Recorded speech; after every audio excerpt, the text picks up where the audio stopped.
Janice Litvin is on a mission to help leaders and teams banish burnout in their organizations.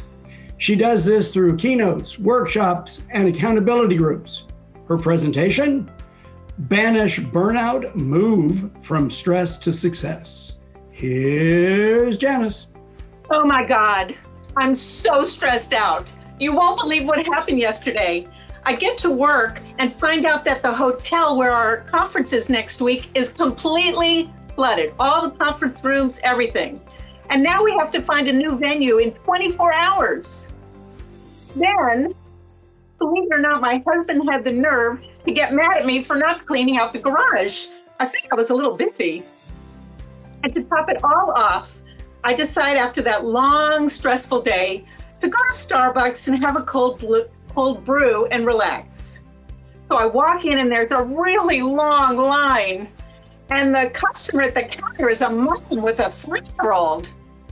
Honey, do you want the blueberry scone or the strawberry scone?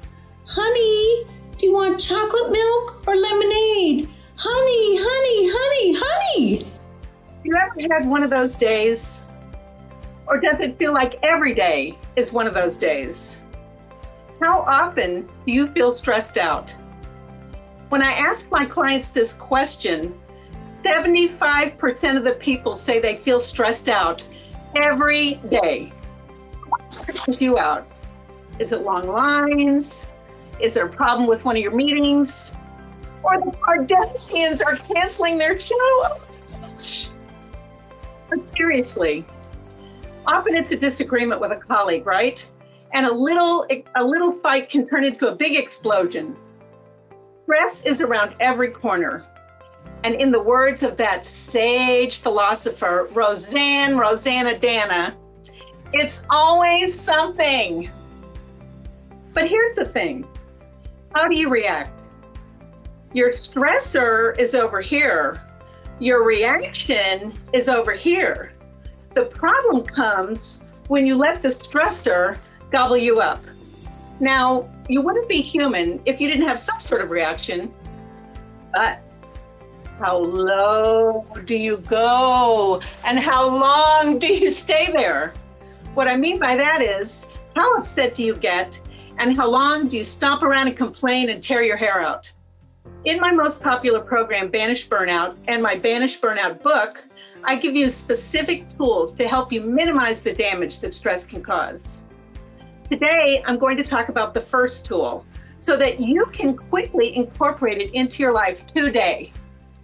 And this is called Stop and Audit. So let's start with Stop. What is Stop? Well, like Jan, I like acronyms. STOP stands for stop, take a breath, observe, and then proceed. This was developed by Jon Kabat-Zinn, the father of modern day mindfulness. And what Stop does is a few things. That big deep breath actually does have a calming effect on your nervous system. And then it allows you to pause before you react and then think before you speak. You see, when you're on autopilot and you're tearing your hair out because you have this huge problem, you're operating out of the amygdala, the fear center of the brain. But when you stop, breathe, and observe, you're giving control to the prefrontal cortex, the executive functioning part of the brain. And it was Viktor Frankl, I'm also quoting Viktor Frankl, Jan, Austrian Holocaust survivor and psychiatrist, who taught that it's more important to focus on how we react to stress rather than the stressor itself. And he thought about this while he was in the concentration camp. The more you practice Stop, the more you're training yourself to interrupt those negative thoughts and grab control over your reactions. And this practice has very powerful implications for every situation. It allows you to modulate your emotions and give you control. So now let's move on to the second tool, the stress audit. This is something I developed that allows you to go back and analyze what happened after a stressful event. Not so you can figure out what the other person did, but so you can figure out how you reacted. And this is how you build awareness, which, as you probably know, is the first step to behavior change. So let's take an example. You're in a meeting on that fateful day when you found out the whole hotel was flooded, and you're in a meeting with your coworkers trying to solve the problem. And since you're the point person on the event, you say, okay, I have my plan B venues, no problem. And I know how to communicate with all my attendees. I've got this. But somebody decides to argue with you and says, oh no, that won't work. We don't like your plan B venues. Hopefully you're not going to argue in a meeting. You're probably sitting quietly stewing in your chair, and you decide, well, I'll just talk to the right people after the meeting. If you pay attention, your body is telling you that it's upset.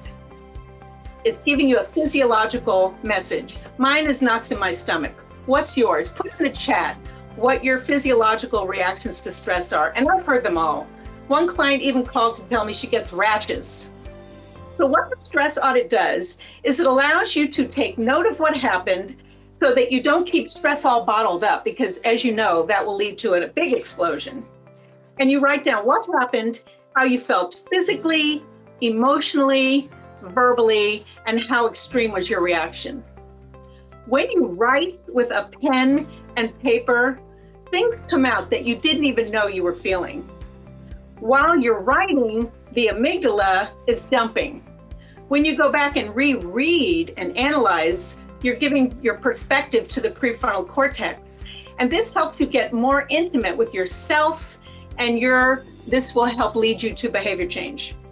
So that's it. The first tool of the Banish Burnout Toolkit, Stop and Audit. 2 techniques that you can start using today to minimize the damage that stress has. And I'd like to leave you with this challenge. The next time you find yourself in the midst of a stressful situation, I would like you to stop and audit. And I'd like to offer you a free gift of my book, The Banish Burnout Toolkit. I will put in the chat a link for you to download it as my gift, and that's janicelitvin.com/resources, and it will be in the chat. Thank you so much. Back to you, Ed.